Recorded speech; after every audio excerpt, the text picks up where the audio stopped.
Bem-vindos todos vocês, eu sou o Rafa Barreiros e esse é o podcast Quadrangular Chavantes e quero dizer que vocês são todos bem-vindos aqui. Estou recebendo uma visita especial e já eu apresento essa visita que a gente tem aqui, que é uma visita especial. Eu queria convidar você para você se inscrever no nosso canal, tá? Podcast Quadrangular é do canal Quadrangular Chavantes, tá?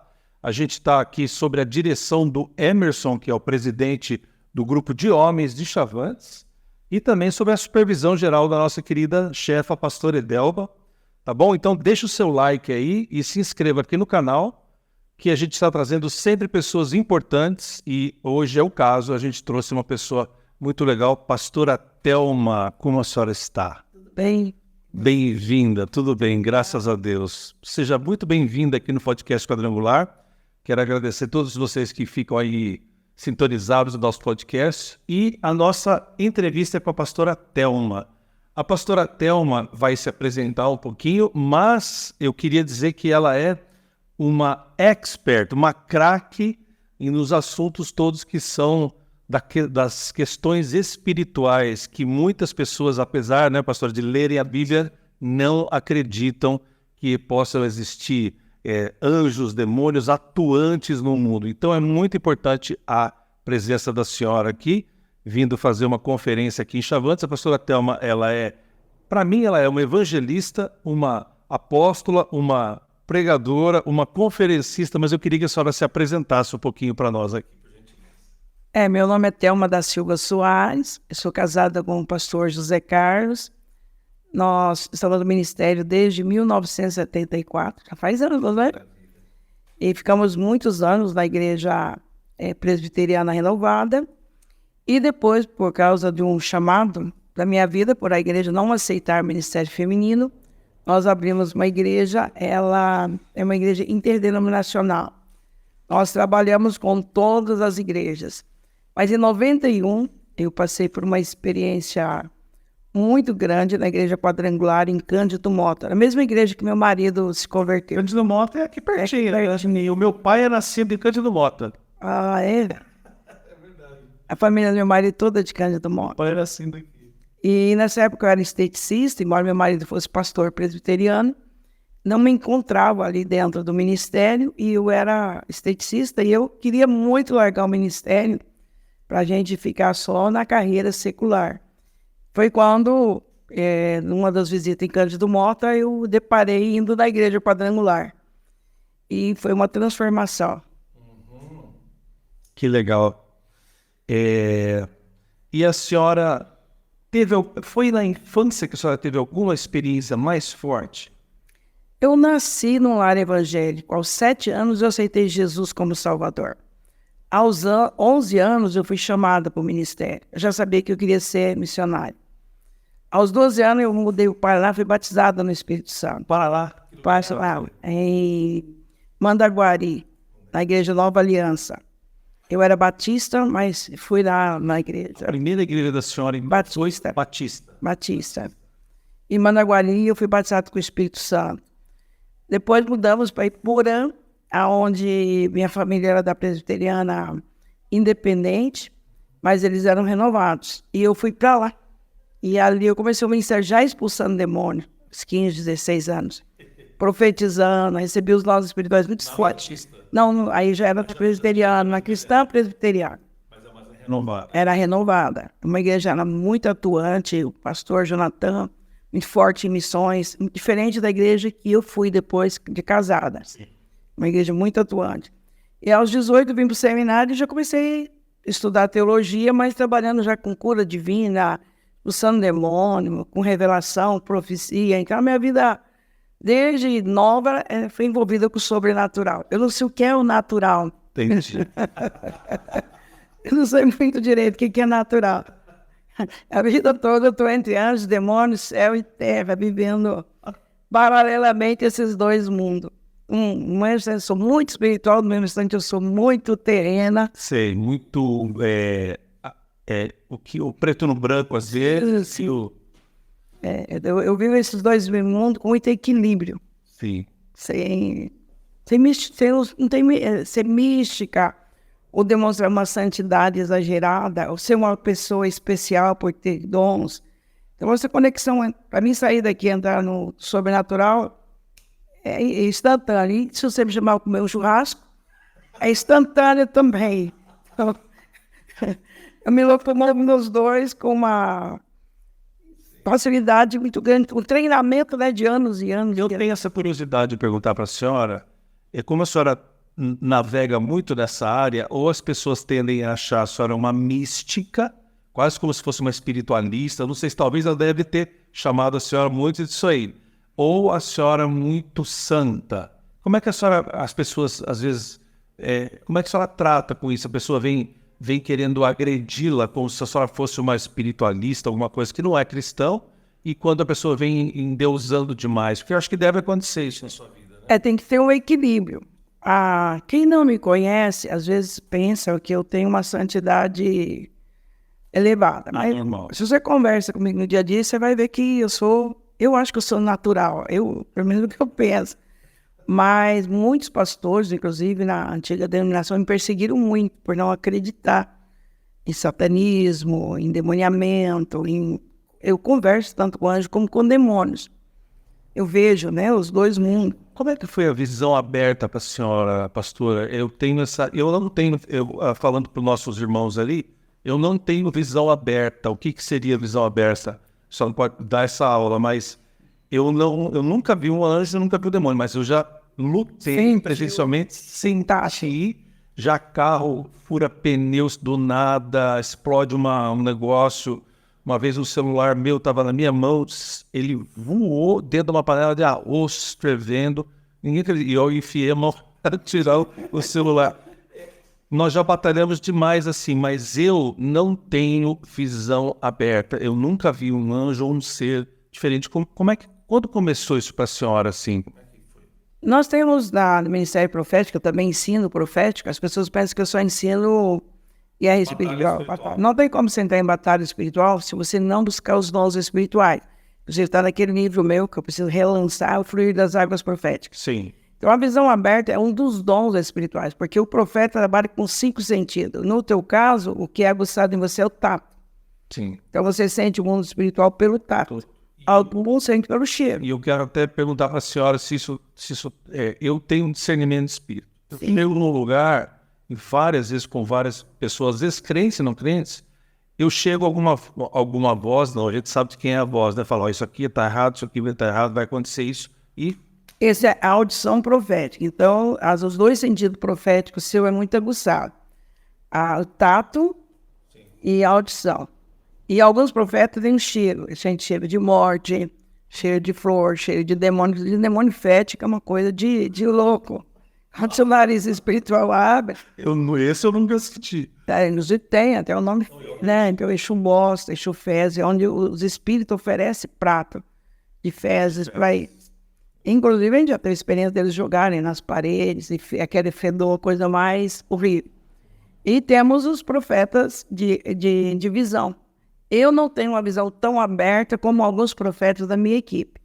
Eu vejo muito, dentro da libertação de magia negra, eu vejo tudo. Eu vejo agulha, eu vejo costura, eu vou libertando as pessoas, vendo tudo que está acontecendo. Vejo demônios. Agora, na interação já das regiões celestiais, eu só vejo os anjos nessas horas. Eu sou diferente de outras pessoas da minha equipe, que o tempo todo conversa com o espírito humano de satanista que vem atacar a gente, quando a gente consegue prender eles, conversa mais com o anjo. Tem muitas vezes que eles, inclusive, me auxiliam. Eu não viajo sozinho, eu tenho sempre uma equipe profética comigo, 2 profetas diferentes atuando comigo. Porque às vezes eles são mais apurados no tato, outros no cheiro, outros no ouvido, outros na audição. Então, quando você junta uma equipe profética, você se torna uma potestade. O que é uma potestade? Potestade é quando vários anjos se juntam, de várias hierarquias, e formam uma potestade, uma força, um poder. Então, você junta vários profetas de audição, visão, tato. Então, você pega esses profetas e junto você se torna uma força invencível contra o reino das trevas. Que aí um vê, o outro sente, outro prende. Então, você começa a interagir fortemente. Eu aprendi a lidar com isso. Então, quando eu estou numa libertação, eu sou 100% ali, eu consigo trabalhar e libertar. Tem visão, claro, mas eu sou também mais profeta de audição como você. Deus fala mais comigo e eu escuto mais. E também tá. Onde tem demônio, eu repito. Eu tenho essa percepção muito forte na minha vida, eu já entrei, já...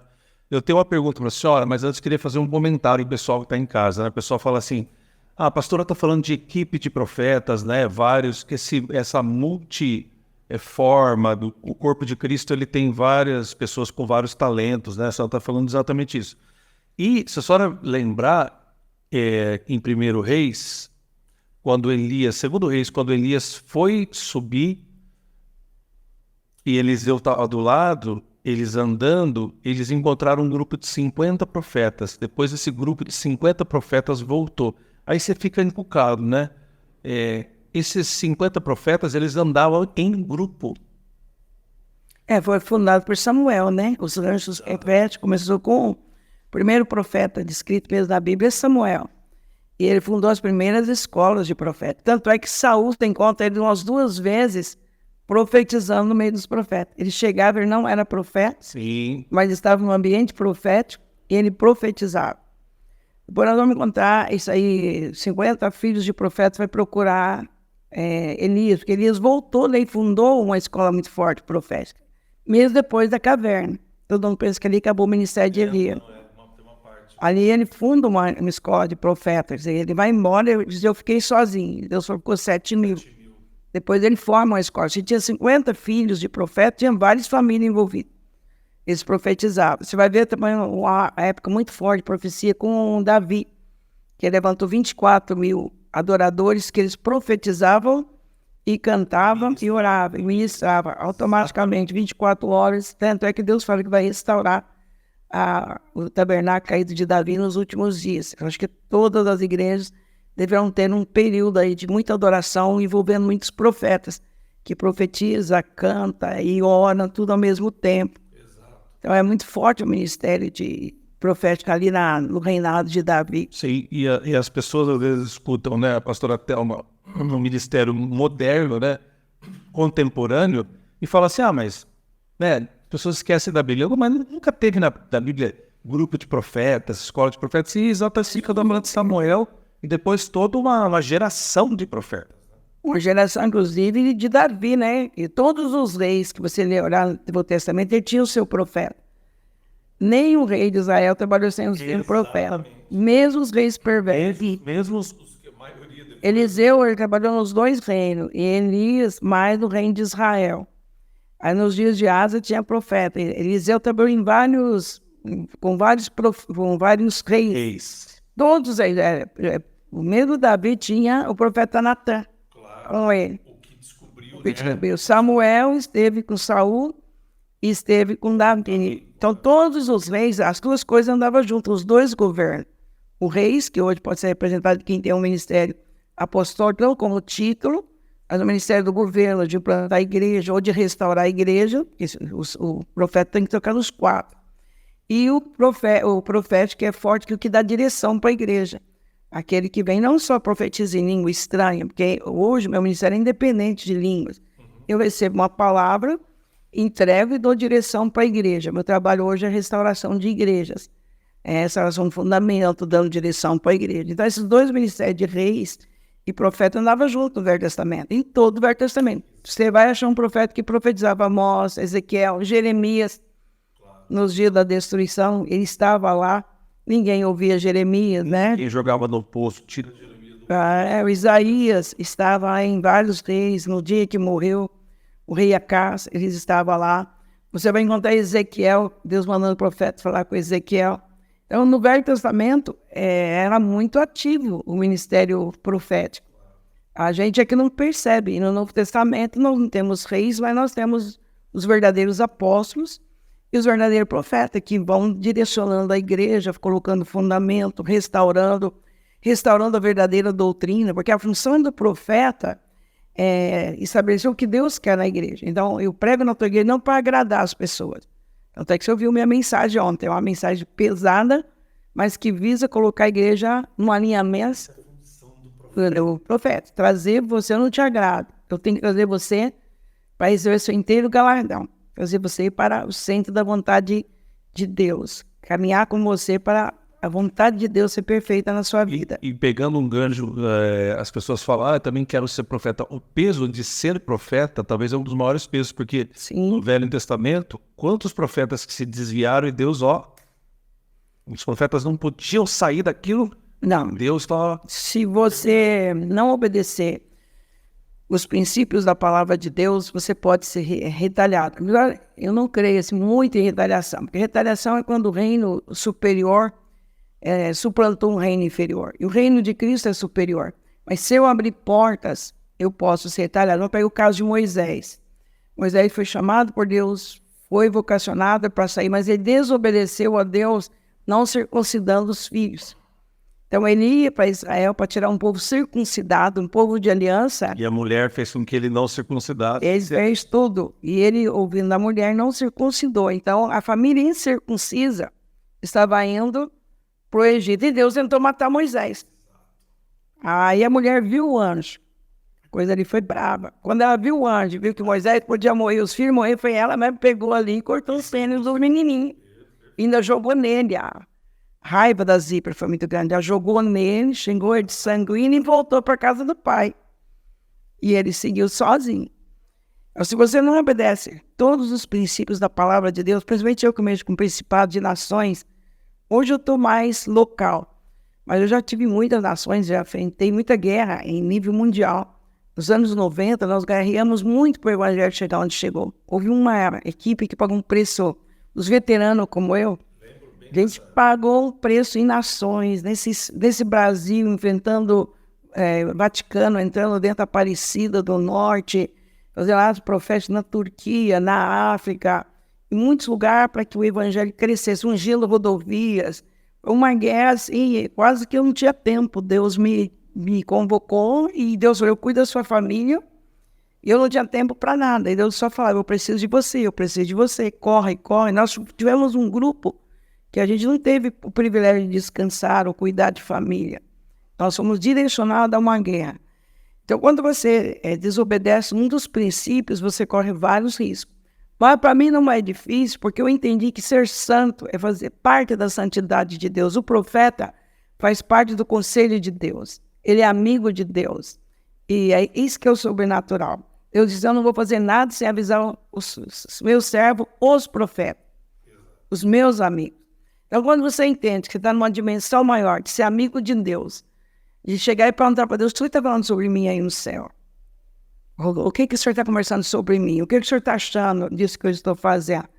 Ontem mesmo eu tive esse papo com Deus, eu senti Deus falando comigo sobre esse trabalho que eu faço mais com igrejas pequenas.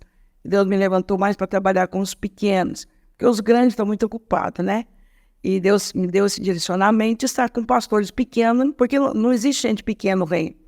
Às vezes um pastor de uma igreja pequena está enfrentando principado que um de 2, 3 mil membros está enfrentando. Então não existe um profeta grande ou um profeta pequeno. E Deus simplesmente falou comigo, você tem feito a minha vontade. Foi um tempo muito bom que eu tive ali com o Senhor. Então para mim não há um peso. Então ser santo vem como escovar o dente. No mesmo tempo eu vejo naturalidade no mundo cotidiano. Você não vê eu falando demais em coisas espirituais ou demonstrando uma santidade que quem é santo não fala. Não precisa. Aquela roupa, né? Não. Uma das coisas que Deus falou comigo é permaneça humilde. Então você sobe um grau de unção e desce um de humildade. Um grau de unção.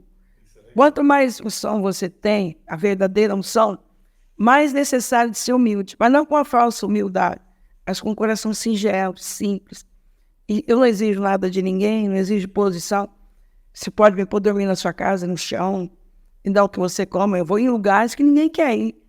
Pai, como é que eu vou te trazer? Eu falei, paga a minha passagem que eu estou indo. Às vezes eu pago para ir. Aí eu falei, eu como o que você come e durmo na sua casa. Você morreu para eu dormir nessa casa? Eu falei, não, eu também não vou morrer. Então, eu já tive em hotel 5 estrelas, uma que eu não tenho tempo de desfrutar nada do hotel, e já dormi em cima de tábua, dormi no chão, e comi o que as pessoas comem. E você não se sente maior nem menor do que ninguém. Esse é o verdadeiro ofício do profeta. Essa simplicidade, singeleza, não fingida. Você pode me achar daqui a 10 anos que eu sou a mesma pessoa. Porque essa intimidade com Deus gira automaticamente essa beleza de Cristo em você. O que isso só está falando do profeta, eu acho o seguinte, você pega os profetas no tempo da monarquia de Israel, né? E ali a gente aprende mesmo como que Deus trata com o profeta. O amor que Deus tem pelo profeta, mas o rigor. Então, o profeta é o cara que, sei lá, de todos os grandes ministérios, talvez é o cara que tem que ter mais o pé no chão. Por quê? Ele está tão do lado de Deus ali. Conectar. Deus revelou aos profetas, né? Jesus fala, né? Isso foi falado de mim pelas Escrituras e foi dado aos profetas. Então você está tão perto que qualquer coisa que você fizer, você toma um tom na cabeça para você acordar, porque o poder do profeta é muito grande, né? Eu acho que uma das coisas que Deus faz com o profeta é colocar espinho na carne. Às vezes a gente tem muita tribulação, como o Paulo, né? Ele apanhava em todas as cidades, espinho na carne. O Paulo não era doente. Está muito bem escrito ali, um mensageiro de Satanás designado para profetizar em todas as cidades. Orei várias vezes para me livrar dele. É que as pessoas, é fantasia aquilo ali. Sim. Mas você que vive nesse meio profético sabe, esse Paulo era orgulhoso e tinha uma presunção muito grande no falar. Intelectualmente muito superior e de uma dureza que ele aguentou, né? Ele trouxe toda a revelação do Novo Testamento. Então, para ele permanecer humilde, ele tinha que apanhar. Então, ele diz nas cadeias, na humildade, né? Eu fui considerado como um lixo. Nós, os apóstolos, fomos colocados por último. Essa é a diferença de quem não é apóstolo de quem é apóstolo. Porque se você é um apóstolo, Deus diz, eu te coloquei por último, como um lixo do mundo, espetáculo para anjos e demônios. Então, é pesado. Porque você tem muitas lutas. No meu caso, parece que o diabo arruma uma cilada todo dia. Aí você vai superando e já vai 50 anos que eu estou nisso, né? Eu tenho uma dúvida que as pessoas me perguntaram quando sabia que eu ia conversar com a senhora. Voltando só nessa questão da visão, né? Eu nunca vi nenhum ser, nem demoníaco, nem angelical, né? A senhora podia descrever, de repente, uma experiência com um anjo e uma experiência com um demônio? Eu sei que a senhora tem várias, mas como eles são, que altura? As pessoas perguntam, mas gente, é 3 metros mesmo? É 1,5 m, 2, é 3, é 4? Como é que o demônio é? Ele tem o chifrinho? As pessoas ficam perguntando isso, né? Quando você estuda demonologia, você tem que passar para angiologia. Não tem como você entender demônios e não entender sobre os anjos. Eu primeiro, quando eu vou da batalha espiritual, eu ensino sobre pelo menos 6 categorias ali que nós conhecemos, principados, tronos, potestade. Caiu de várias hierarquias. A única pessoa que parece com Deus somos nós, que passamos o homem à nossa imagem. Há demônios que não parecem com gente e há anjos que não parecem com gente. Por exemplo, serafins, eles têm um monte de olhos, 6 asas. Eu nunca vi um serafim, eu não tenho a visão tão apurada. Eu já vi outros anjos. Inclusive, ontem Deus me deu o nome de 2 anjos que estão comigo, que os meus 2 principais que andou comigo foram embora numa troca de hierarquia de anjos. Agora existe, por exemplo, eu já vi um querubim que tocou para mim cantar com pé de vaca e o osso de homem. Meu. Como são descritos ali na Bíblia. Uns parecem novilho. O tamanho disso, da nossa visão humana, como é que isso aparece? Tem anjos pequenos, agora eu posso te falar do chefão que mora com vocês aqui, que é o dono de Chabans. Eu tive o desprazer de encontrá-lo. Senhora Fabona, para quem não sabe, pessoal, numa conferência anterior, a pastora teve um encontro com da região. Eu não sei se ele é um príncipe ou um principado, foi muito rápido. Eu nunca vi nada do tamanho daquele demônio. Ele chegou me desafiando.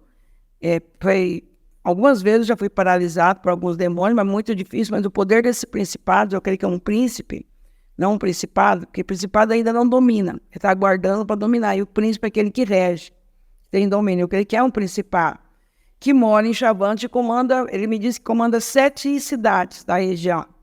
Eu não sei se daqui saiu comando de drogas para todo o Brasil. Tem muita passagem aqui. Eu acredito que seja o comando não podemos falar o nome das facções, mas que o comando espiritual sai de Chavante dessas 7 cidades. E eu vi elas bilhando água. E quando ele apareceu para mim, eu vi ele, eu conversei com ele tinha uma largura de uns 2 metros mais. A altura, eu não sei dimensionar a altura que o trem era, ele veio passar de 3 metros. E ele chegou me ameaçando, dizendo, não vou perder esse território. Essa noite eu perdi um pastor de uma dessas cidades. Esse cara acreditou na batalha e guerreou e saiu da garra. E disse, eu não vou perder, porque não perder o domínio de uma igreja, você manter a igreja dominada, a igreja sem a ousadia, porque o reino de Deus chega em você como? Expulsa demônio, cura enfermo. E o reino de Deus é chegado do meio de vós. Quando você expulsa os demônios, vai amarrando e tirando eles fora do território, a minha experiência maior, essa foi uma terrível, e recentemente com a minha filha também. Eu tive uma experiência muito violenta também com um principado, um príncipe muito violento, que apresentou para mim também enorme. A primeira vez ele me paralisou, eu falei, Deus, por que esse demônio está me paralisando? Na segunda vez eu saí fora do corpo, a primeira vez que eu ganhei em espírito. Ali eu tive uma experiência violenta, porque eu já aprendi muito demônio nessa vida. Eu não posso brincar com o diabo, eu não posso nem pensar em ir pro inferno. Eu sofreria as piores torturas, né? Então eu fui uma das pessoas que, não sei quantos demônios eu já tirei de circulação. Que a Bíblia manda prender em cadeias eternas. Uma cadeia de obscuridade. Porque o abismo ainda não existe, a gente fala figuradamente. Eu já tirei muito demônio. Quando minha filha estava entre a vida e a morte, que a gente lutou contra os principados que ia receber sacrifício de criança no Brasil, ali a gente estava 30 horas de oração. Eu não sei por que eu estava reunida. Depois de 24 horas, Deus me disse que aquelas 30 horas para prender esse principado. É ali que nós declaramos como igreja que ele não podia receber crianças, o sangue das crianças do Brasil. E aí a gente fez uma consagração geral de todas as crianças do Brasil e passei isso para muitos pastores, se alastrou. A gente mandou todo mundo nas escolas e começar a ungir. E ali quando a igreja proibiu ele de receber, ele então foi neutralizado no Brasil. E eu não estava com muita gente. Você não precisa de muitas pessoas para prender um principado em nível de Brasil. Aí a gente prendeu, proibiu. Aí quando que a igreja proíbe, está proibido. Você pode ver que teve 2 massacres e não teve mais. Eles tentaram, mas não conseguiram. Houve tentativa em Prestantes, não conseguiram. Quer dizer, houve uma proibição.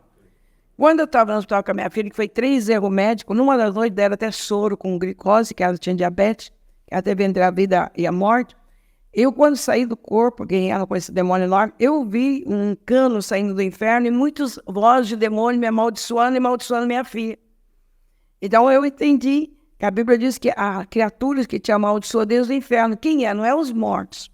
É os demônios que você prendeu. Então eu percebi que nesses 30 anos de guerra espiritual, eu prendi milhares de demônios, juntamente com a igreja, não eu sozinho, que o poder é dado nós 2 e mais um. E sozinho eu só sou a Thelma. Eu sou toda poderosa junto com você e mais um, que quem tem poder é a igreja. 2 ou 3 concordaram. Isso, o poder é da igreja, então não é de uma pessoa. Eu preciso nem de um que fala amém, que não entende nada, mas falou amém. Entendeu? Não precisa estar na mesma hierarquia a minha. Eu só concordo, a igreja determina e diz amém. Aí você amarra, solta, prende seus reis em cadeia, seus nobres em prisões. Salmo 149.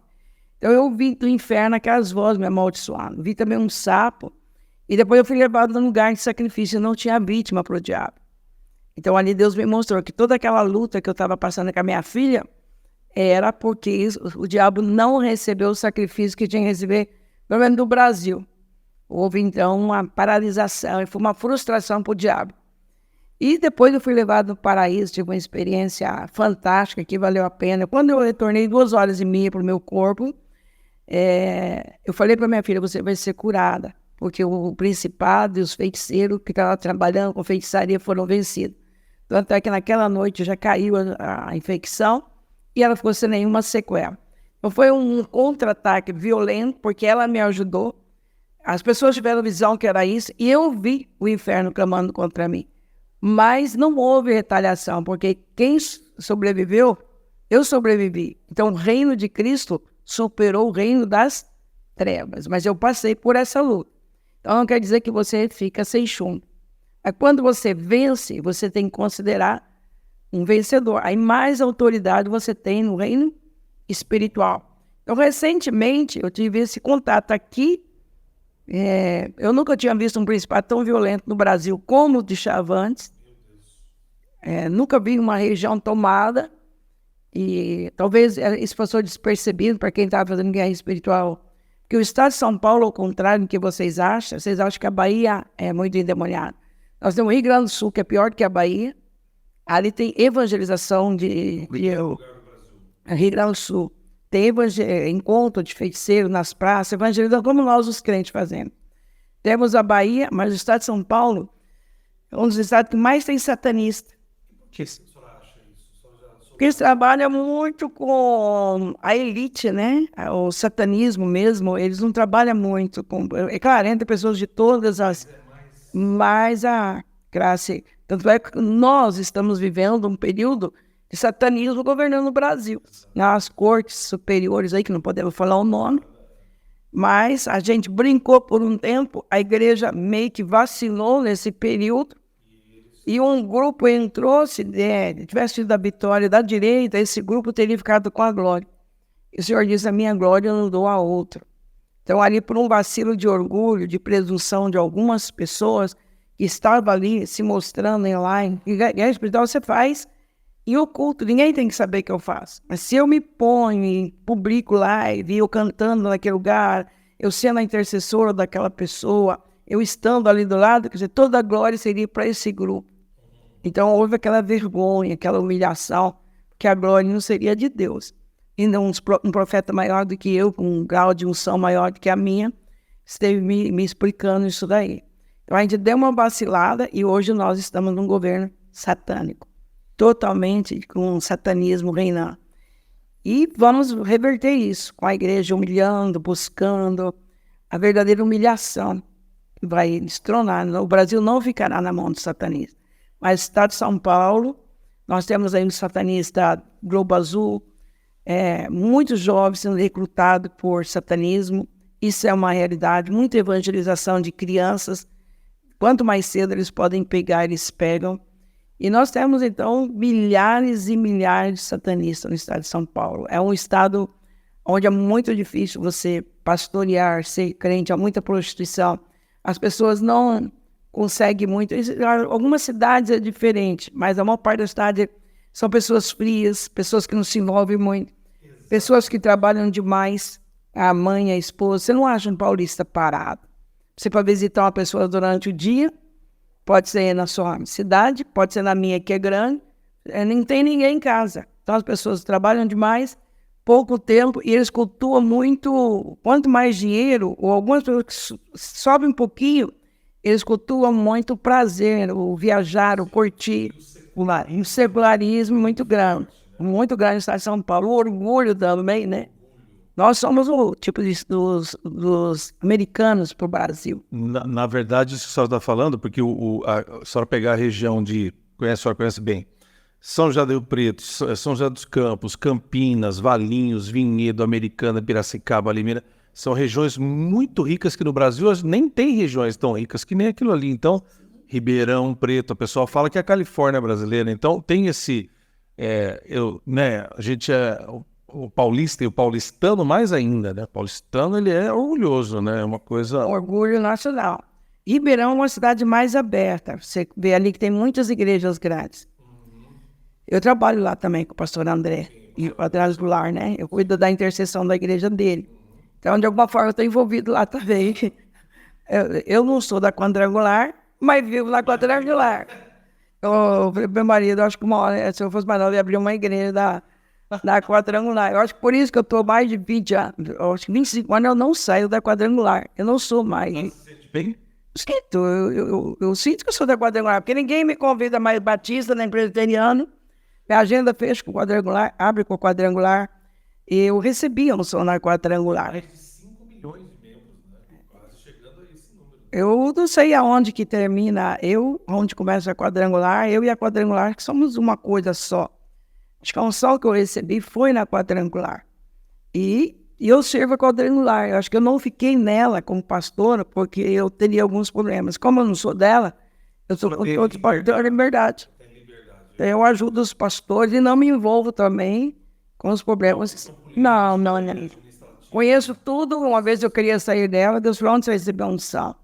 Fui na quadrangular, ele falou, fica na quadrangular e fica calada. Então, eu falei, Deus, deixa eu sair, deixa eu sair de outras igrejas. Aí ele disse, Não não. gosta desse Deus que dá esses tapão na gente? Ah, sim, esse Deus que... Ele é o pai, né? Bate, chama a tua atenção, fica bravo. Eu tive uma experiência, ele fica muito bravo comigo, pastor.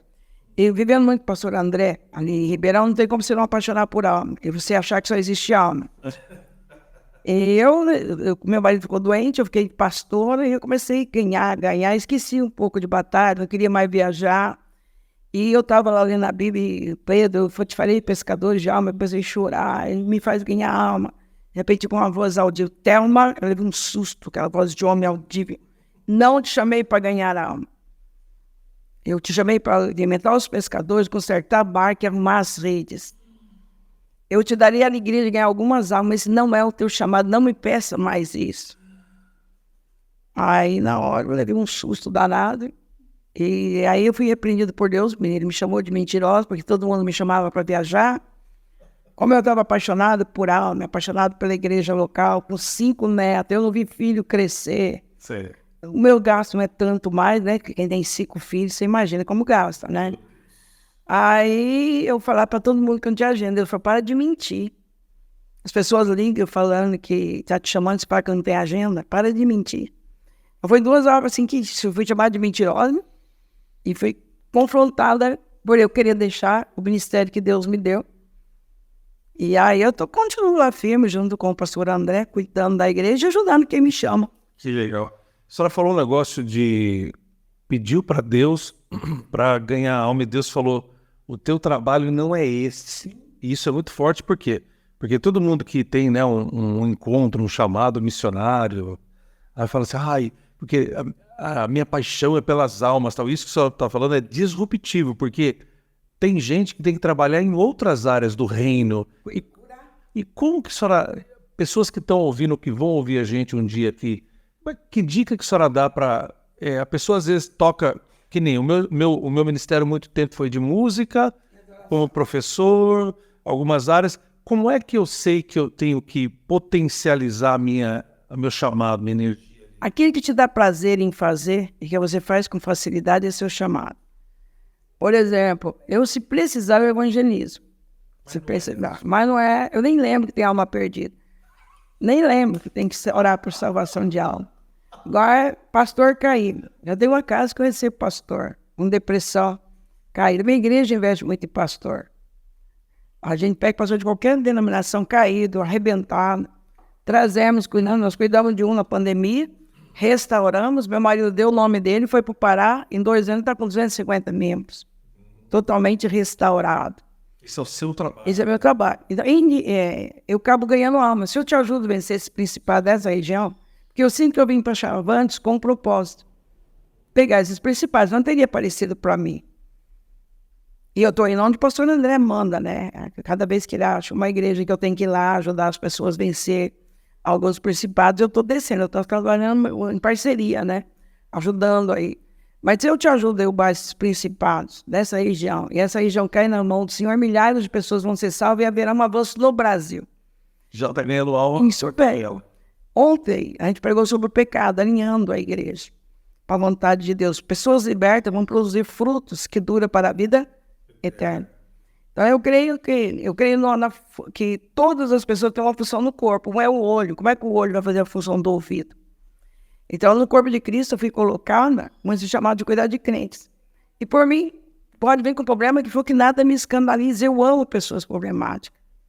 Aquele que está ferido, aquele que está machucado, é o meu dom. Então, eu gasto 3, 4 horas, uma semana, às vezes 15 dias com um pastor só. E é como se eu estivesse pregando para uma multidão. For numa igreja pequena, eu tenho a mesma satisfação de como que é naquela igreja com 2.000 pessoas, 3.000 pessoas, telão, hotel 5 estrelas, oferta grande.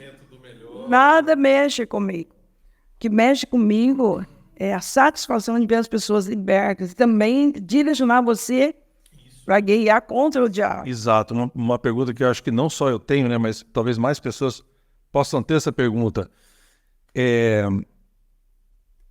Tem gente que tem aquele talento de chorar com o enfermo que está na cama e vai lá, se bobear, puxa a coberta, fica junto, conversa com o enfermo. Tem pessoas que têm aquele talento para dar comida na boca do pobre, do necessitado, visitar a cadeia.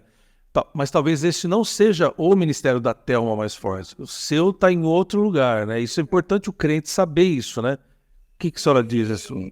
Há unção específica para cada ministério. O meu ministério, embora seja profético, também é de servir. Eu sirvo o corpo. Né? Eu pego a bacia para lavar os pés. Então, eu sempre estou nessa posição de lavar os pés. Agora, há uma unção. Por exemplo, eu tenho uma fé maior do que a minha unção. Eu creio que Deus cura paralítico.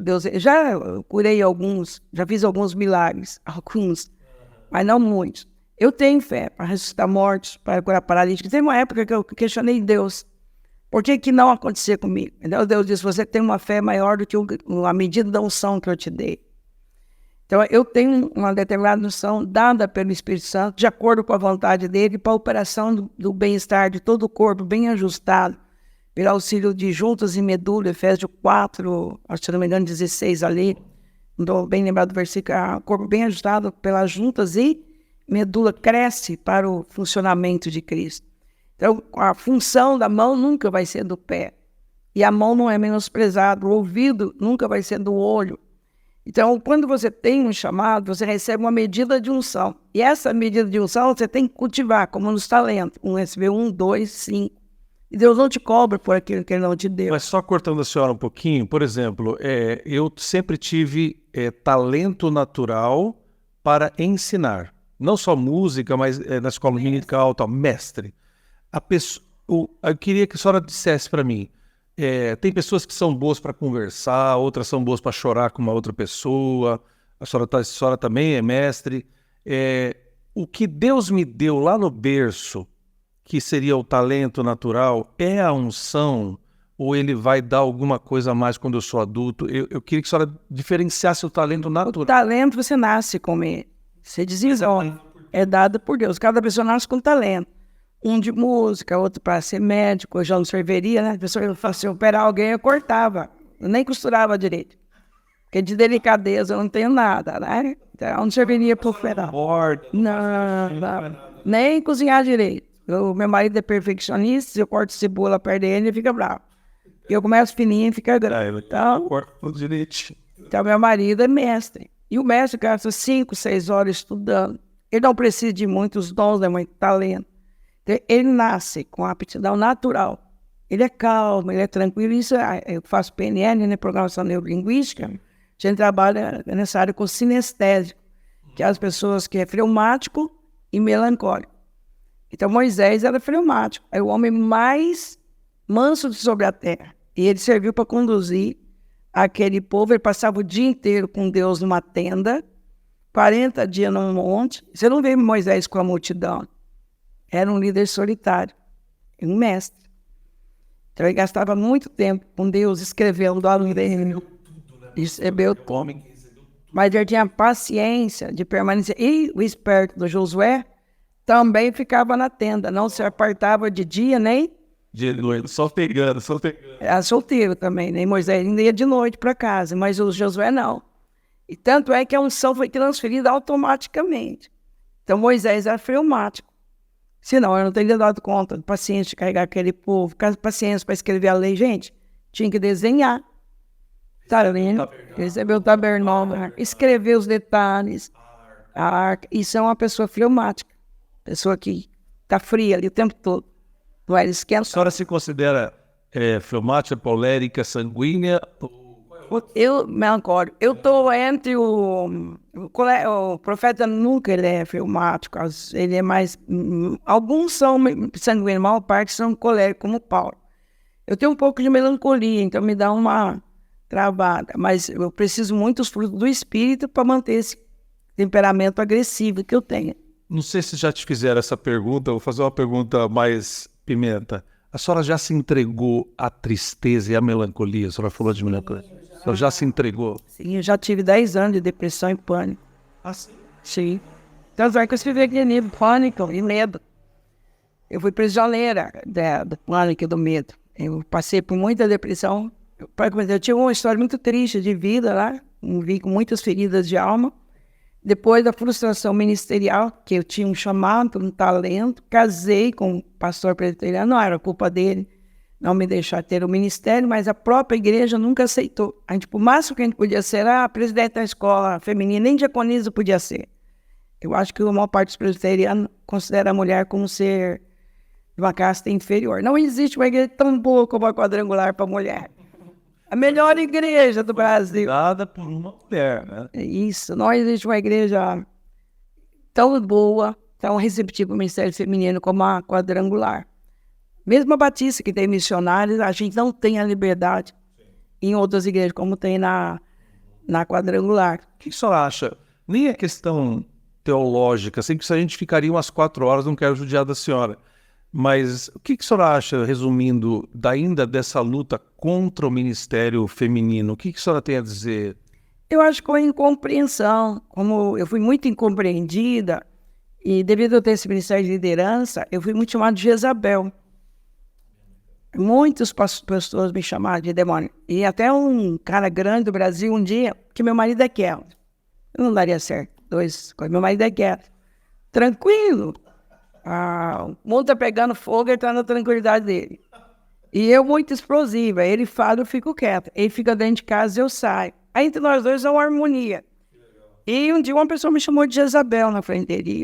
E ele ficou muito bravo com o cara. Ele levantou na hora, perdeu a paciência com o americano e diz, não, é porque minha esposa é líder que ela é Jezabel. Jezabel promove prostituição e adoração a falsos deuses. Então, todas as vezes que uma mulher é líder, ela mete medo nos homens.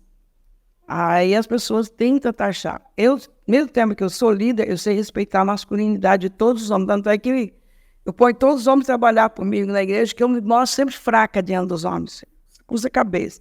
Já da minha equipe da igreja, que eu fiquei 4 anos sendo presidente, eles fizeram tudo para mim. Eu chegava lá, jogava minha fraqueza diante deles e já buscaram resolver para mim. Sei lá, de construção, de comprar, de vender, de administrar. Falei, eu não sei, vocês são eles que ficam orando por nós, que nós fazemos. Então, quando você está diante de um homem, não é ameaça para a masculinidade dele, você respeita, não há problema. O problema é que os homens olham na gente como uma pessoa que decide. Se você me vê numa guerra, dando ordem com o demônio, gritando com o demônio, com o principado, estabelecendo o trono, visão, você vai achar que eu sou uma mulher que não respeita o homem. Já perguntaram isso para o meu marido. Ele estava numa roda no seminário, onde eu tinha um ministério muito ativo com muitos pastores, antes de eu virar quadrangular, né, ficar quadrada.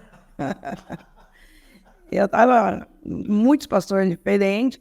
E meu marido estava nessa roda e começaram a discutir como era o marido da pastora Thelma. Uns falavam que ele era grande, outros gigante. Virou uma discussão ali em volta de mim. Aí, de repente, perguntaram para você, quem o senhor? Eu falei, sou esse homem que vocês estão falando dele, sou o marido da pastora Thelma. Aí perguntaram, como é que é ser o marido dela? A única coisa que eu não tenho é minha esposa. Quando eu penso que ela está no sul, ela está no norte, eu divido ela com tudo quanto é gente, com tudo quanto é igreja, mas no mais é normal. Eu tenho um casamento estabilizado, eu tenho filhos normais que dão trabalho também. Eu tenho um filho desviado, né, que eu adotei quando eu tinha 54 anos. No meu tempo eu tenho uma vida normal e ao mesmo tempo tenho uma vida espiritual, mas foi muito taxada. E eu acho que isso é eu creio que tem algumas mulheres que se opõem, que é o feminismo, né, que se opõe a destruir a imagem do homem, que isso é ruim. Mas da mesma forma que eu respeito a autoridade masculina, eles têm que respeitar, porque no mundo espiritual não tem homem nem mulher. Eu sou a imagem de Jesus Cristo. Façamos o homem. Então, eu sou a imagem de Cristo. Por que um anjo não pode parecer comigo? Qual o problema de ter um anjo feminino? Não, o anjo não tem sexo, mas se aparecer para você como uma mulher, será que nós somos trono? Então, um bicho que a gente não pode ver. Então, eu creio que eu sou divino, você é divino, nós temos a divindade que é Cristo dentro de nós, e a unção vem de Deus, vem do Espírito. Então, se eu sou apta para fazer uma coisa, isso é responsabilidade de Deus. Quando eles me excluíram e quiseram que eu saísse da igreja, foi triste, né? Essa rejeição de ter que sair por ser mulher. Eles não respeitavam quem me ungiu. Porque como eu tenho essa capacidade, você não tem autoridade sobre demônios se não vem de Deus. Você não tem autoridade junto com os anjos para comandar exército celestial se não vem de Deus. Então, se vem de Deus, não há questionamento. Mas eu acredito que por causa da sociedade, ainda do machismo. As mulheres ainda têm dificuldade demais de exercer o seu papel, a sua liderança. Ultimamente eu estou lidando com pastores mais amigos, que querem o profético. Então, não tem enfrentado, pai. Não. E também você me portar muito bem com esses pastores, você respeitar sua autoridade. Eu não mexo na tua igreja onde eu vou te deixar problema. Eu só mexo com questões espirituais daquilo que dá para as pessoas entenderem. Então eu saio da tua igreja, não te deixo problema. Apesar que quando eu vim aqui, eu fiz uma loucura de estabelecer corte aí, de julgar demônio, que eu não faço em outro lugar. Porque lá foi uma questão especial, uma vingança de Deus que pegou os demônios de surpresa. Eu também não esperava que desse anjo, daquela hierarquia de 4 metros de tamanho, anjos enormes que desceram ali. O que aconteceu conosco naquela noite foi uma manifestação da glória de Deus. Alguém que veio para destruir. Eu acredito que muitas fortalezas foram destruídas naquele trabalho. E vocês devem continuar guerreando sem medo. Porque tem luta quem guerreia, tem luta quem não guerreia. Você está no reino de Deus. O que as pessoas não entendem é que o ato de ganhar alma é uma agressão ao diabo. Jesus mandou amar o valente. Depois você vai saquear os bens do valente. Então qualquer pastor, qualquer evangelista, qualquer pessoa, líder de célula, que vai ganhar alma, ele tem que amarrar o valente daquele lugar, o valente daquela rua, o valente daquele bairro, o valente que você como pastor daquela cidade, amarrar o homem forte daquela cidade. A Bíblia somente depois de amarrado é que o mais valente vem e amarra o valente, que é o Espírito Santo. Depois que você amarra o valente daquele lugar, então você parte para conquistar. Então a maior agressão contra o diabo é ganhar alma. E como que o diabo ficou com medo de tomar essa região? Soltando os pastores dessa região. E eles se tornando guerreiros. Eles começaram a tirar demônio de circulação, demônio do vício, da prostituição, de assassinato.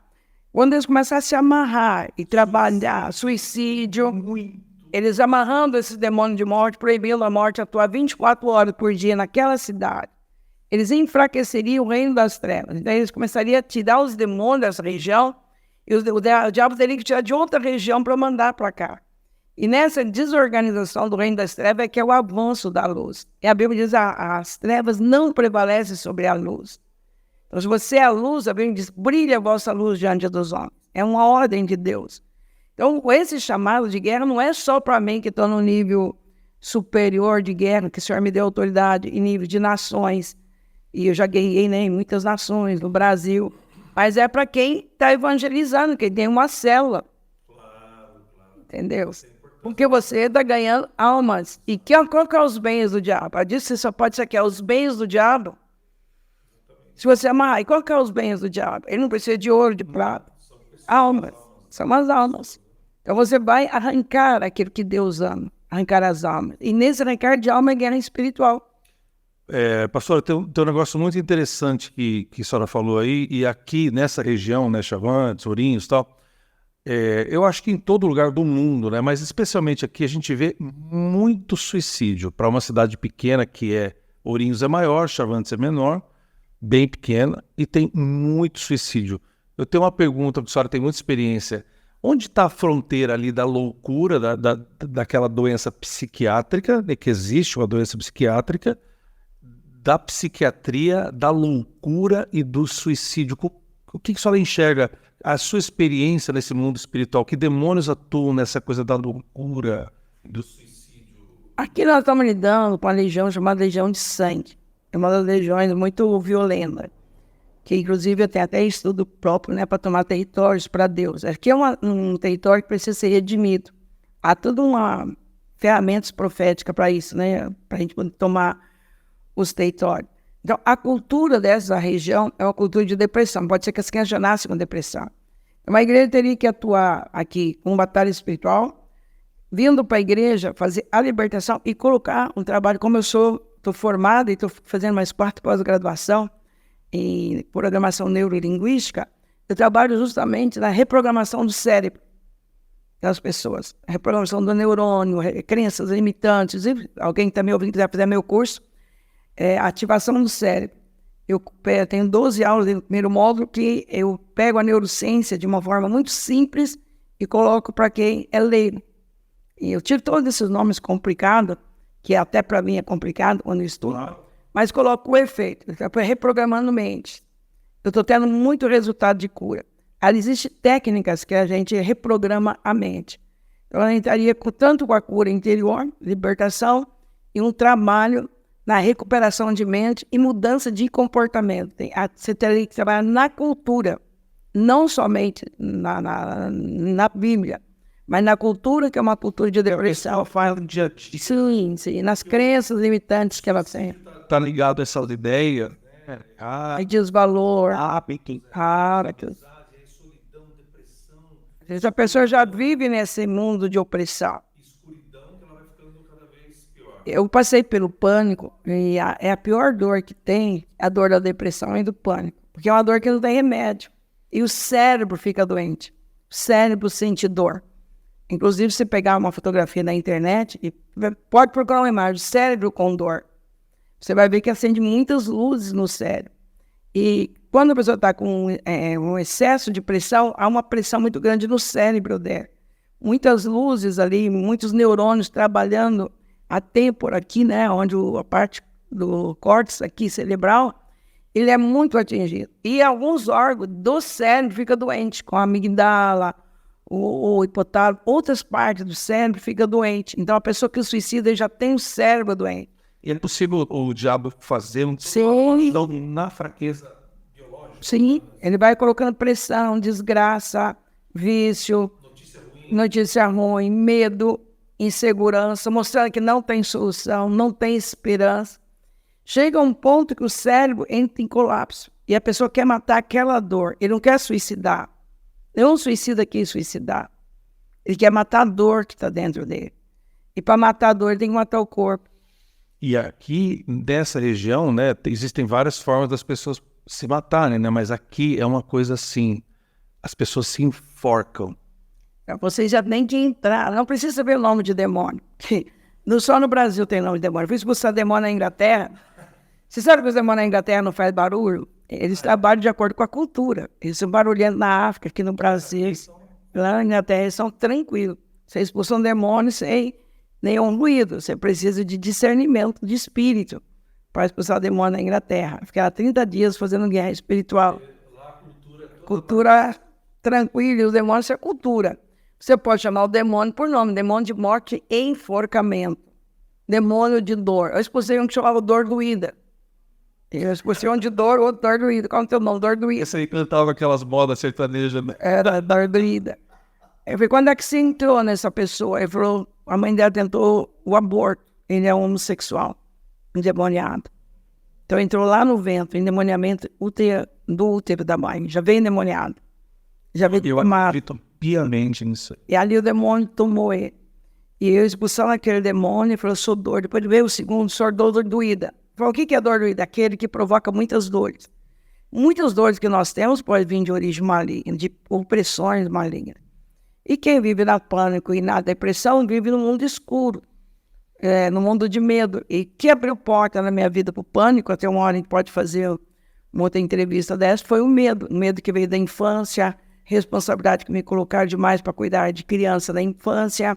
Minhas irmãs, filhas sumiam. E uma noite aqui em Cândido Mota, deixei minha filha com meu sogro e ele fez ela voltar para a igreja, já tinha saído, ela ficou dormindo no banco da igreja. O senador levou para casa do pastor. Quando eu cheguei quase meia-noite que eu tinha saído, minha filha não estava em casa.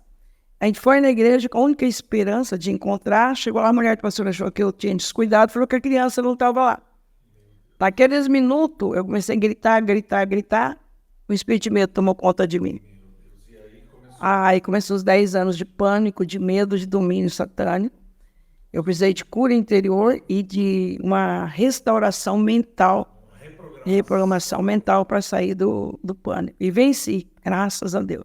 Eu tenho uma última pergunta para a senhora, depois a gente vai deixar aqui, pessoal, as mídias sociais, seus contatos, o site, tudo que a senhora for deixar com a gente vai deixar na descrição aqui do vídeo. Então, na descrição, nós vamos deixar todas as coisas ali da pastora, dos cursos que a senhora tem, a consultoria, a palestra, tudo que a senhora faz aí, os livros, apostilas e tanta coisa que a senhora tem, né? Eu ouço muito na igreja assim, as pessoas falam assim, mas eu queria tanto ver anjo e tal. Aí um dia assistindo um podcast do pastor Lamartine Pozzella, que é um pastor aqui famoso no Brasil e tal, e ele estava num podcast que não é evangélico e tal, e o apresentador perguntando, ele contando que um dia ele pediu para ver um anjo e tal, e um dia, numa batalha espiritual, ele abriu os olhos e viu um demônio cara a cara com ele, com uma cara como se fosse quase andrógena, assim, meio sem ser homem ou mulher, uma coisa andrógena, né? E ele depois sumiu no fundo da parede, assim. E a mulher dele estava na sala, chegou lá, ele contando, arrepia. A mulher na sala falou assim, esse lugar tá cheio de demônio. Esse depoimento está lá no YouTube, né? Ele tinha tido essa experiência no quarto e tal. Aí um dia, pedindo para Deus, ele fala assim, mas eu queria tanto ver um anjo, Senhor. E aí Deus fala no ouvido dele assim, abre o olho que ele está aí. Porque ele não tem visão aberta, é um pastor com todo conhecimento e acredita no que a gente está falando aqui, porque eu já ouvi as entrevistas. E ele falou assim, tira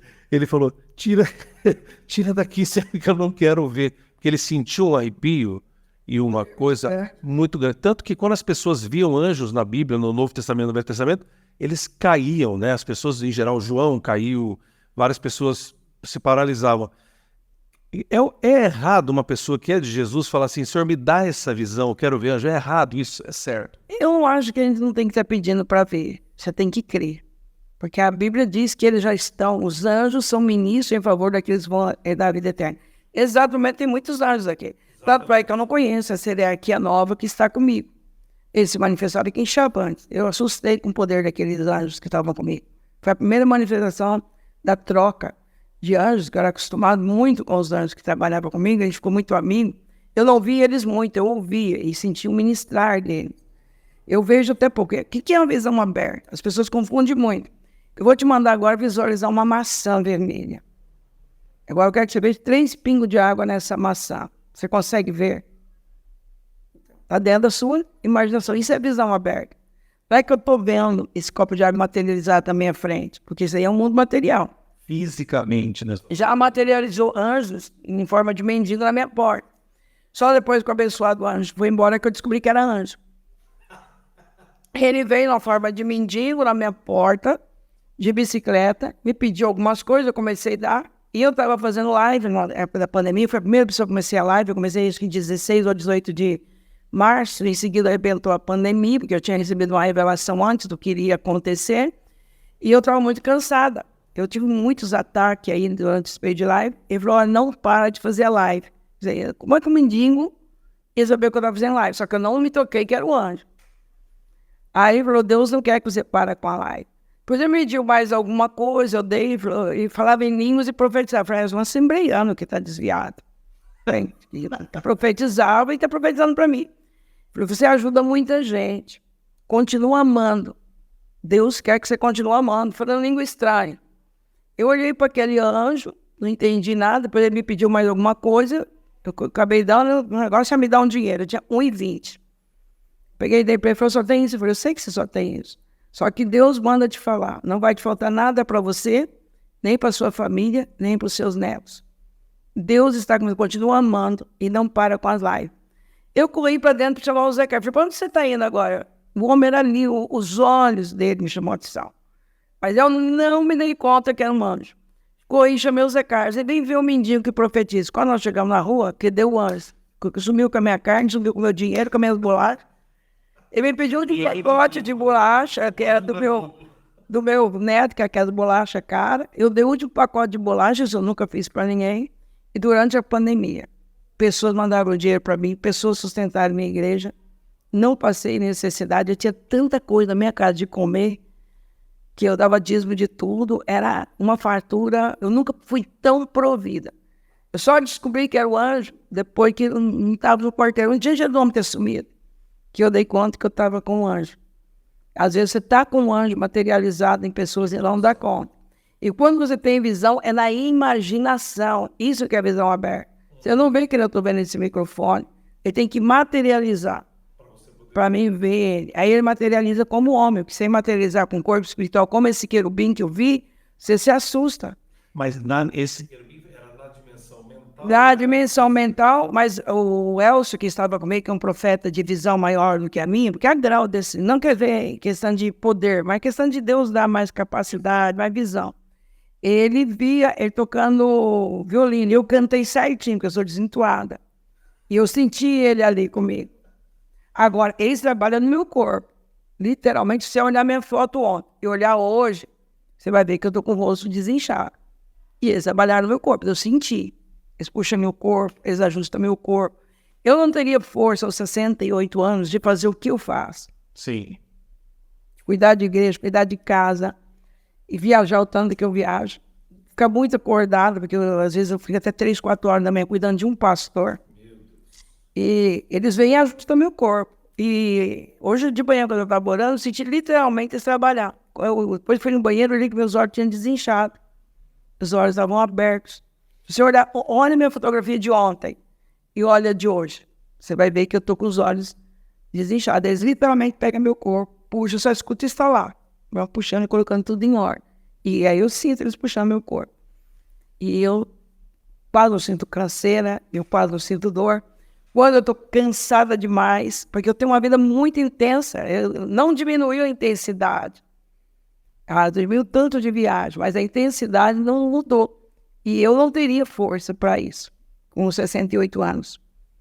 E é um trabalhar mesmo dos anjos, que Deus dá ordem ao meu respeito no meu corpo. Eles trabalham mesmo, já me deram fruta do céu. Eu já vi Jesus 3 vezes em visão de espírito, de conversar comigo, igual você está conversando. E que figura que é isso? Quando ele veio como homem, até hoje eu lembro da imagem dele. 2 vezes ele foi arrebatado. Não glorioso. Jesus não apareceu, não glorificado.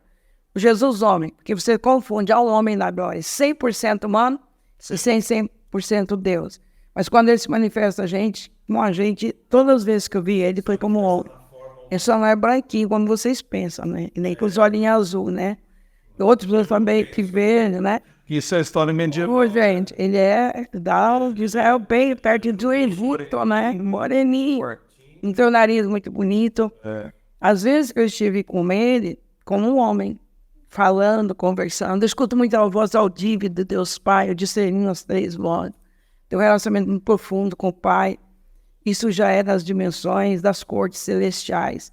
Eu tenho muita capacidade de ir lá para cima. Meu espírito vive muito lá em cima.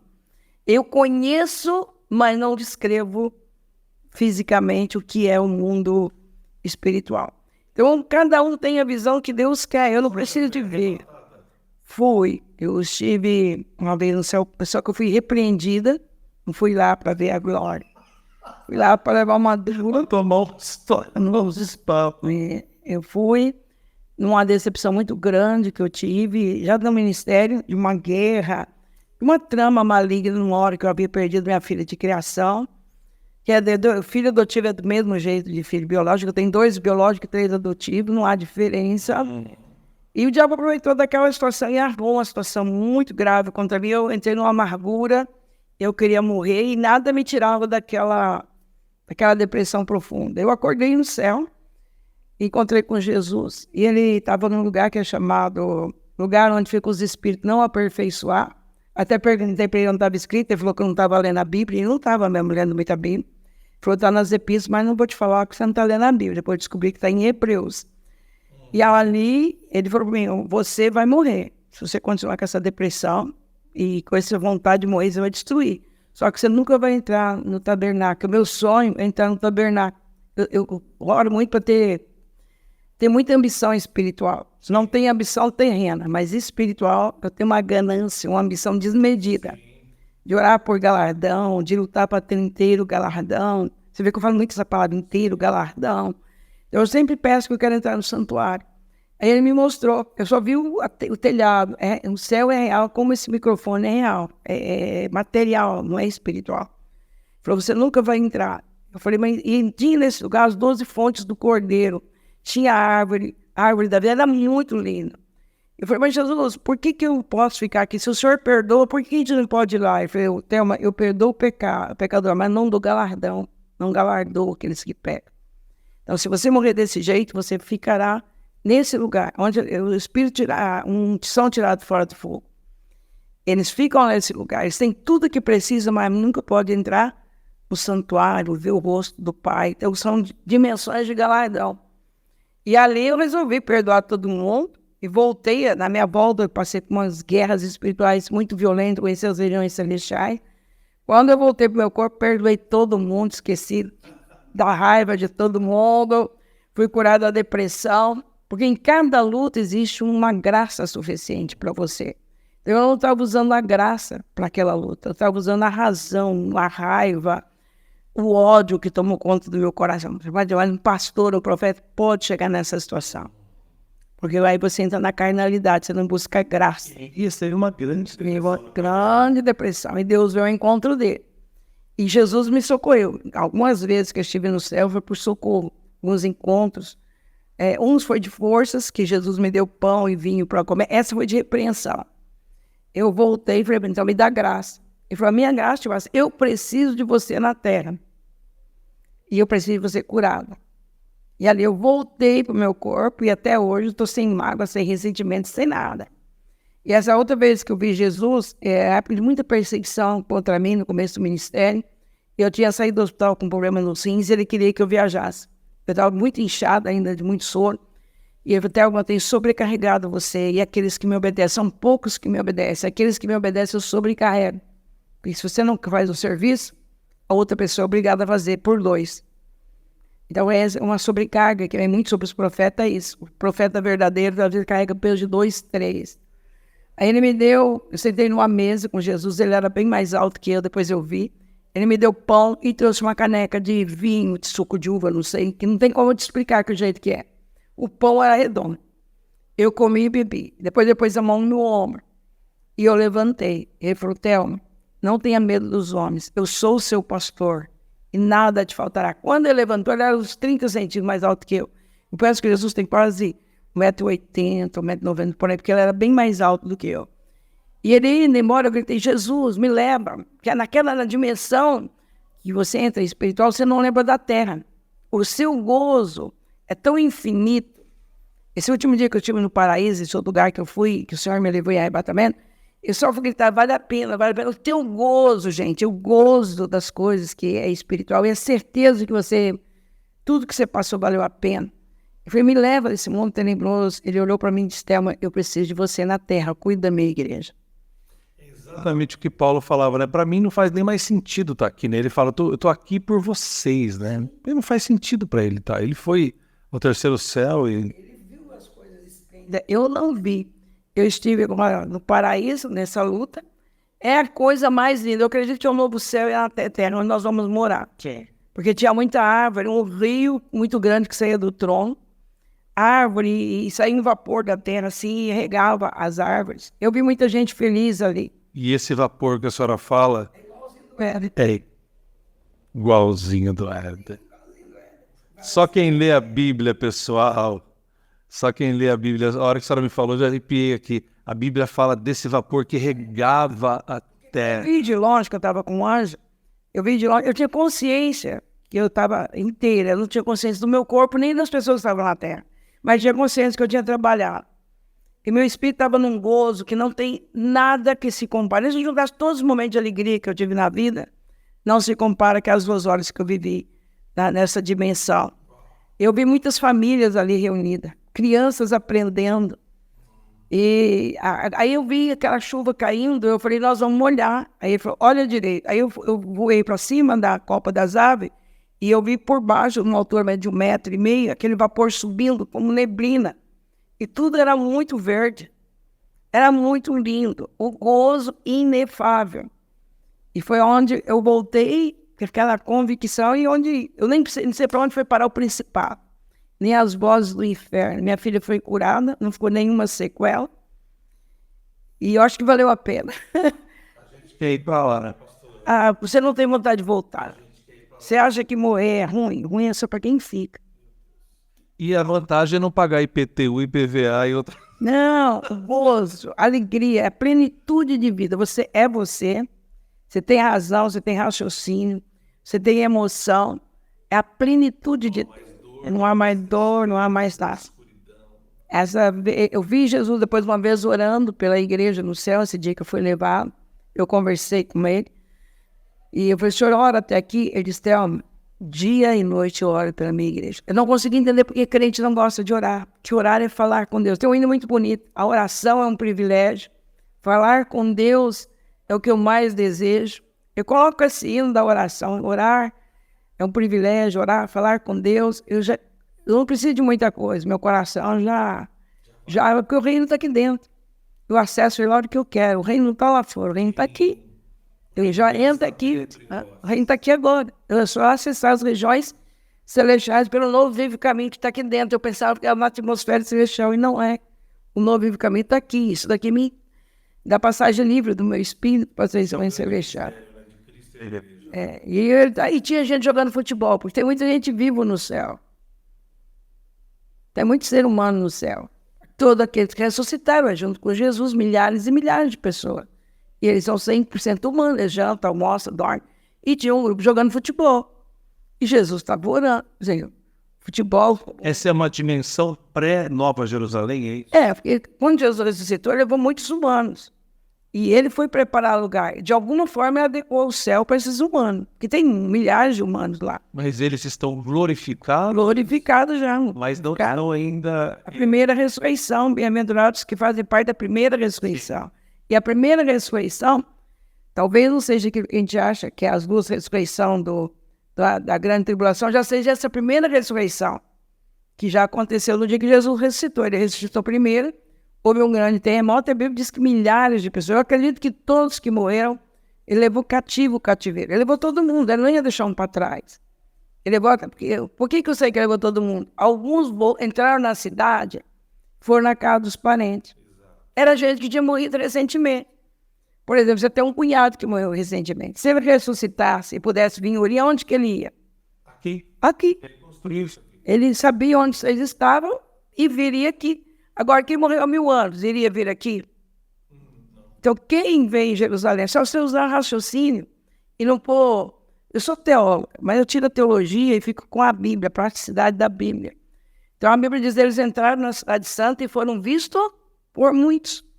Por isso ninguém pode esconder a ressurreição. Não foi só Jesus. Foi aquele grande terremoto, gente pulando da terra, gente vendo gente ressuscitar, corpos vivos. E Jesus, em determinado momento, levou todo mundo para o céu. Então, há muitos seres humanos no céu. Inclusive, um pastor amigo meu chegou lá na hora que eles estavam almoçando. E a cultura ali deve misturar. E eles devem comer a mesma coisa, se alimentar, mas tem o ser humano no céu, dependente de corpo físico, de comer, beber, dormir, como nós. Só não tem sexo. E os injustos estão no mesmo lugar que o rico e o Lázaro. O Lázaro no gozo de Abraão e o... Eu acredito num pré-gozo e num pré-sofrimento. Porque o inferno ainda não foi inaugurado. Exatamente. E as pessoas vão receber castigo de acordo com... E a Bíblia diz que você tem que não levar nada em juízo, porque você vai assentar em tronos para julgar demônios, até demônios serão julgados de acordo com as obras que fizeram, da maldade que fizeram na terra, o castigo que o demônio vai ter, porque Deus é justo. Ele é justo até com os demônios. Você vai julgar os anjos caídos. É muito forte a nossa posição de autoridade. E vai ter o julgamento dos ímpios. Então, os ímpios vão receber castigo de acordo com a maldade que fizeram. Então, Deus é justo. Eu não acredito que a pessoa já está no inferno, está num sofrimento, nas trevas. Só ser banido de Deus... Se você tiver uma depressão, um pânico como eu tive, já é um inferno. E eu acredito nesse lugar, que pré-intermediário, que os espíritos ficam, já é um lugar de gozo, mas não plenamente, porque nós vamos ser plenos quando tivermos um novo céu e a nova terra. Então nós vamos ser plenos, que nós seremos 100% humano, com o corpo glorificado. Nunca seremos 100% como Jesus, que ele é 100% humano e 100% Deus. Mas com os humanos, ele se manifesta humano. Jesus glorificado apareceu para João. Algumas pessoas veem Jesus glorificado, mas a maior parte das pessoas arrebatadas tem um encontro com Jesus humano. Porque ele permanece humano. O sinal do cravo aqui, o sinal da lança aqui. Então ele permanece no céu e aparece para a gente como ser humano. E se ele quiser se manifestar como glorioso, agora todas as pessoas já foram arrebatadas em níveis mais profundos, eles nunca viram Deus, eles veem só a majestade e a glória. É impossível. Mas eu creio que um dia nós o veremos como ele é. Face a face. Porque nós estaremos num estado de glória eterna. Eu vivo muito esse mundo já. A eternidade para mim não vai começar quando eu morrer. Já estou acostumado. Conversando com todo mundo. Inclusive, uma das coisas que Deus fala comigo, que eu sou muito conhecida no céu. A última palavra que eu recebi, olha, muitas pessoas já pediram para eu te trazer para cá. Mas eu preciso que você fique com os meus pastores pequenos. Você me dá essa orientação. O meu ministério é cuidar de pastor pequenos. Embora eu tenha relacionamento com pastores de grandes igrejas, eu ajudo eles daquilo que eu posso, mas a minha função na terra é cuidar dos pequenos. Aqueles que as pessoas cobram caro demais, não querem fazer nada por eles. Sim. E a gente tem que elevar eles para ser grande, fazer aquilo que Deus quer que eles façam, ser quem Deus quer que eles sejam, equipar os santos. Essa é a função do profeta, equipar os santos. É te dar a espada, afiar a sua espada, te ajudar no seu escudo, te ajudar a ser um lanceiro, te ajudar a alcançar o projeto de Deus. Essa é a função do profeta, ajudar você a encontrar a direção de Deus para a sua vida.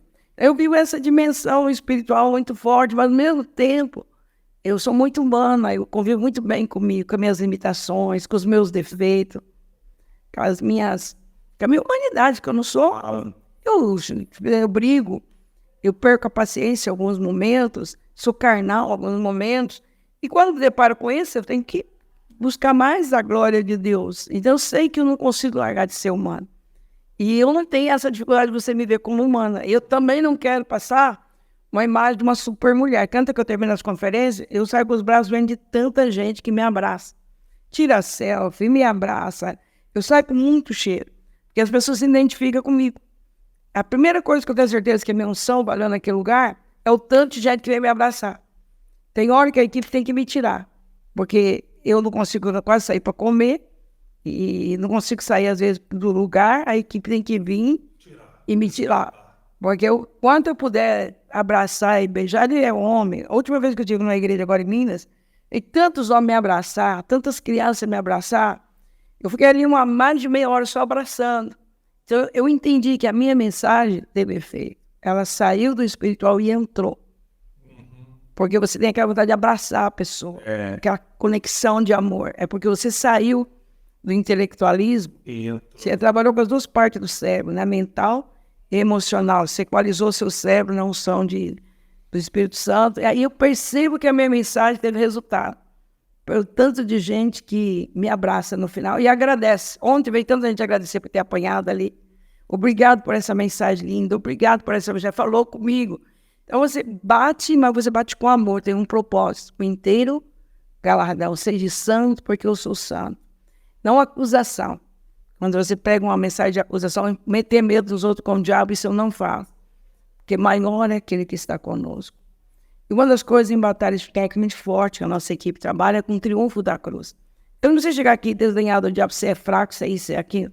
É decretar, você já foi derrotado. Jesus te destruiu, te envergonhou na cruz do Calvário, triunfando sobre você. Cravando na cruz todos os pecados da humanidade. Ali é o triunfo de Cristo. Pode vir demônio, feiticeiro, bruxo, você declara o triunfo de Cristo. A maior parte dos demônios que eu venço em guerra espiritual, que eles vêm contra mim, às vezes me desafiando que eu não tenho força, que eles são violentos, eu declaro. Jesus já triunfou contra vocês. O seu destino é o inferno, o meu é o reino. Eu te preguei para um demônio, uma legião de demônio. Preguei para ele, ele disse para coitado. Quando eu prego para os demônios. Essa é demais. Eu peguei lá o demônio me ameaçando minha família. É um dos grandão aí que entrou no pai da briga. Eu falei, diabo, você lembra o dia que Jesus desceu lá no inferno? Tomou da mão do diabo, fui contando para ele isso aí, ele deu um berro. Eu estava lá, eu vi tudo, para com isso. Foi embora. Precisei de muita coisa. Falei, fica aí, agora você não quer ir embora? Não, vou pregar para você agora. Começo a pregar para o diabo. Falar das maravilhas, do triunfo de Cristo, do retorno glorioso de Cristo. Ele vai embora, ele não aguenta. Eu não vou embora, falei, tudo bem, eu tenho a noite inteira, tem muito sangue, muito fogo. De vez em quando eu falei, olha, que é isso? Que é o dedo do Espírito Santo. Pá, bato nele e ele zurra de dor. Agora peço os olhos, dá um couro nele aqui pra mim. Desce o cacete, queima aqui. Eles começam a gritar, agora você não quer ir embora? Nós vamos adorar. Outra hora começa a pregar. Agora você vai escutar a pregação da palavra de Deus. Quer ficar aqui? Quer ficar, eu vou pregar. Em pouco eles vão embora. Eles morrem de raiz, você deu um ovo terrível. Eu tava lá. Não é que nem os filmes de filme de exorcismo, que o padre lá precisa de um livro autorizado por não sei quem, que ele fica repetindo umas frases, né? Só não precisa de um livrinho. A gente não precisa de Temos autoridade. Tem um livrinho, que é um livrão. Toda a autoridade eu dei para vocês nos céus e na terra. Quando você pega Efésios, que é aquelas orações que você faz ali, da Epístola de Efésios, que é muito poderosa, até se um dia tiver oportunidade, vou orar com você, que eu ensino os pastores a orar. É tremendo aquelas orações de Efésios. Ali fala que você tem que conhecer a largura, a profundidade do amor de Deus. Você precisa conhecer a excelência do seu ministério. Você precisa conhecer a sua herança que Deus te deu com todos os salvos na luz. Ele começa a falar do poder de Jesus. Esse mesmo poder que está em você é o poder que ressuscitou Jesus dentre os mortos, que sujeitou todas as coisas. Esse poder ele deu à igreja. Poder de sujeitar todas as coisas.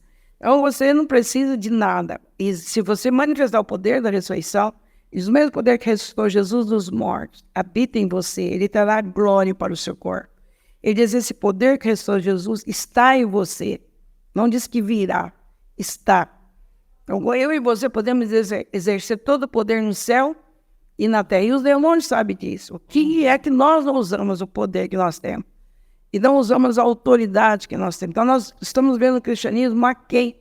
Nós vemos mais a serviço social do que um exército, como era na época de Paulo. Um exército de guerreiros que vencia espiritual, que vencia Coliseu Romano, vencia fogo, era cerrado pelo meio. Então, aquilo ali era um exército. Hoje nós vivemos mais uma assistência social.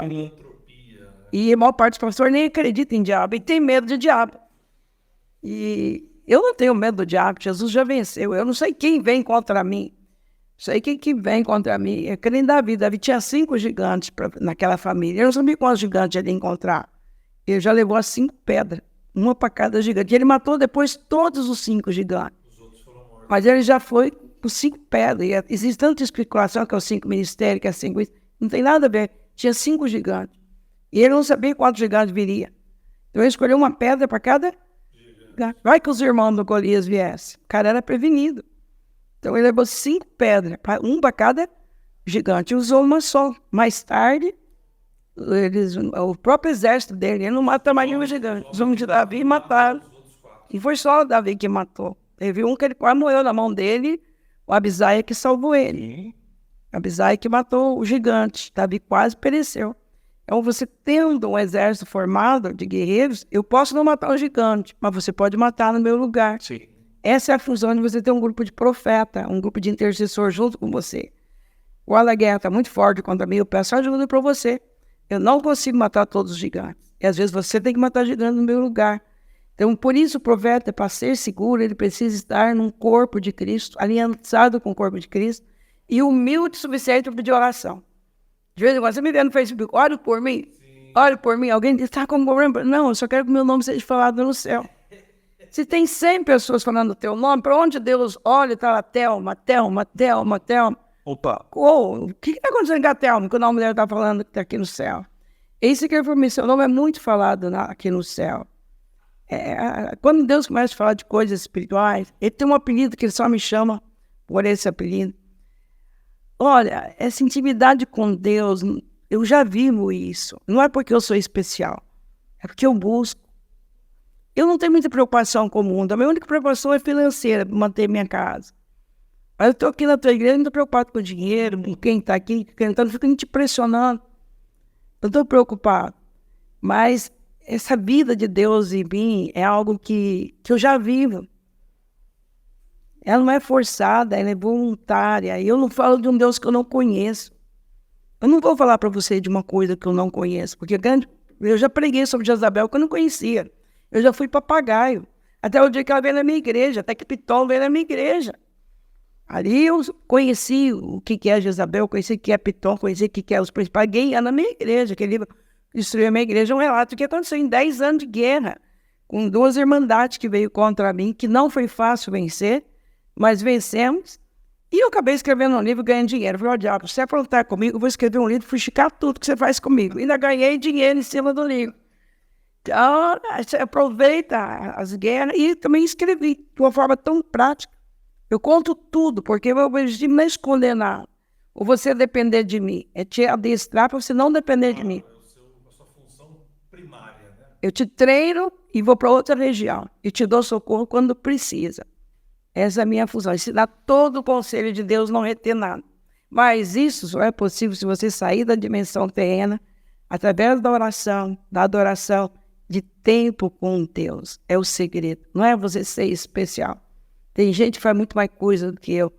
Mas eu sou filha de Deus. E eu devo estar com ele. Eu estarei nele. Uma coisa assim que eu sou apaixonada pela oração do capítulo 17, né? Jesus diz, Pai, dê-lhes a glória que eu tinha contigo, a glória que eu tinha antes da fundação do mundo. Naquele dia, a sua alegria será completa. Eu estarei em ti, tu estarás em mim, e nós estaremos neles. Perfeito. Naquele dia, a sua alegria será completa. Quando eu permito o Pai estar em mim, naquele momento a alegria do Pai é completa. E nessa alegria do Pai completa em mim, ele diz, você é minha delícia, você é meu gozo. Você imagina um Deus que tem tudo, pastor?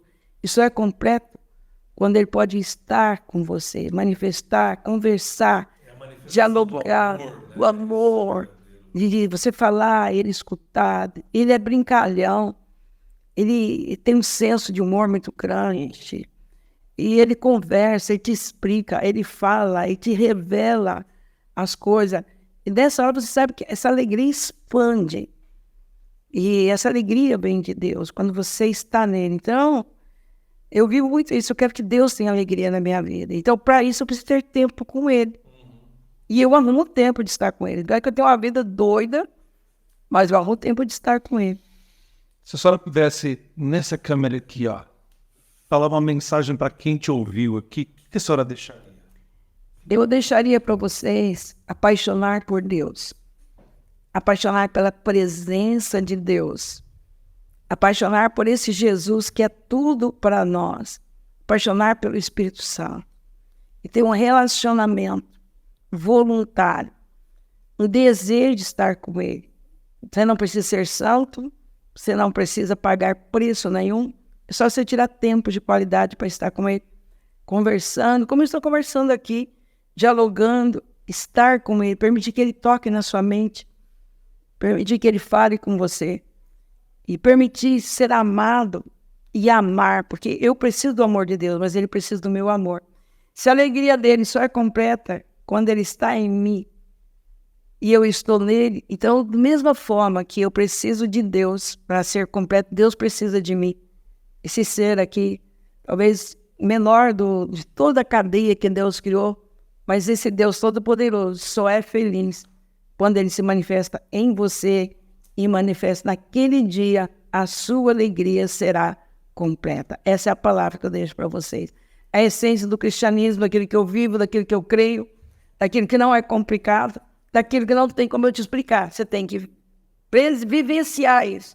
Aí você vai entender o que é viver na dimensão celestial e viver naturalmente aqui na Terra, como ser humano 100% normal.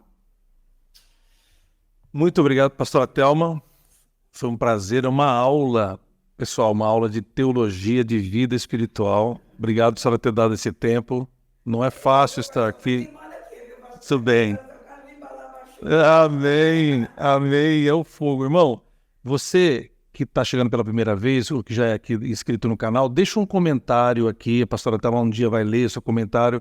Deixa um comentário, deixa o seu like, compartilhe esse vídeo com mais pessoas. Isso é uma aula que você acabou de ter, que talvez você tenha que pagar, às vezes, milhares de reais aí para conseguir, mas ela deu uma aula para gente. E tudo que ela falou, se você procurar na sua Bíblia, você vai achar o fundamento bíblico, ok? Então, ó, compartilha, curte aqui, se inscreve no canal, tá bom? E faz essa mensagem chegar para um montão de gente. É isso, eu agradeço vocês todos que estão aqui. Mais uma vez a pastora Thelma pela presença, muito obrigado. E a gente se vê na próxima. Obrigado, pastora. Valeu.